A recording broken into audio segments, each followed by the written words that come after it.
രാവിലെ 8 മണിക്ക് ദോഹ കോർണിഷിൽ നടന്ന സൈനിക പരേഡ് വീക്ഷിക്കാൻ സ്ത്രീകളും കുട്ടികളുമടക്കം ആയിരങ്ങളാണെത്തിയത്.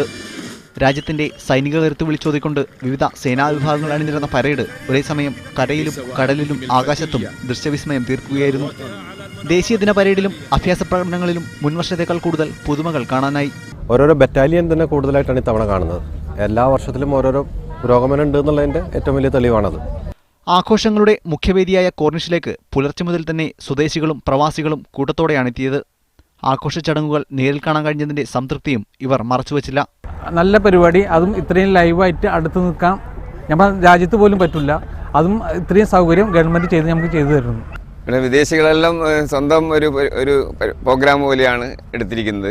ഖത്തർ അമീർ ഷെയ്ഖ് തമീം ബിൻ ഹമദ് അൽത്താനിയും പിതാവ് അമീർ ഷെയ്ഖ് ഹമദ് ബിൻ ഖലീഫ അൽത്താനിയും കോർണിഷിലെ വേദിയിൽ നേരിട്ടെത്തി അഭിവാദ്യം അർപ്പിക്കുന്നത് കാണാൻ സ്വദേശി കുടുംബങ്ങൾ കൂട്ടത്തോടെ എത്തി. ونحن فخورون بأن المواطنون والمقيمون متواجدون معنا في العروض العسكرية والحمد لله. ദേശീയ ദിനത്തെ വരവേൽക്കാനായി പൂച്ചെടികളും ദീപാലങ്കാരങ്ങളുമായി രാജ്യത്തെ പ്രധാന വേദികൾ നേരത്തെ തന്നെ അണിഞ്ഞൊരുങ്ങിയിരുന്നു.